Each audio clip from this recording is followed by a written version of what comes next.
Today we'll look at replacing the gas lift strut on an Eames type chair. This will give us extra height for the perfect typing position.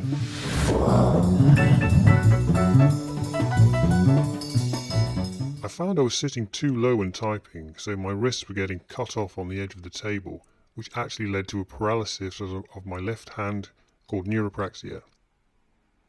Raising the chair with the new gas lift allowed my wrist to be well above the edge of the table. This should prevent any risk of paralysis in the future.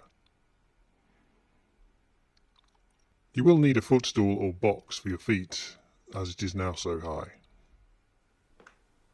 So let's go ahead and change this old gas strut, which has been leaking and sinking and generally in bad shape, probably about 15 years old. Now they're simply held together by gravity on a tapering shaft. So we just have to hammer them out to release them from the friction grip of the tapered slot. And let's switch ends and start hammering the chair end, which is also on a tapered friction connection.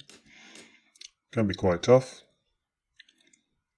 Just keep hammering though, it's been there for many years. Ah, and there you go, it's fallen off. So there's the old strut. Let's go ahead and remove it from the base, which is also a tapered hole. So we just hammer that out, tap it home, should eventually come out. It's a little stiff, but it should come out. And there you go. There's the old gas strut, which needs replacing. It's too short anyway. So you can see the new one, which I imported in from a company in Holland. It's about 4 or 5 inches longer, which will give me the right height to raise the chair. And it just simply drops in under gravity, and the weight of the person sitting will compress it all together and lock it in tight. You can see that it's much higher. It's still got a nice spring for comfort. Let's give it a test drive. It's got a nice bounce and a lot of movement when you lower it on with the lever.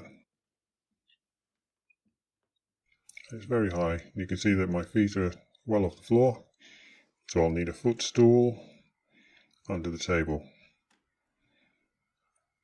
So that was an easy job. Quite satisfactory. You can see the chair's very high now, and you need a box of 6 inches high, and it gives you a nice comfortable typing position that's ergonomically correct and will stop any future paralysis. If you found this interesting or useful, please like and subscribe.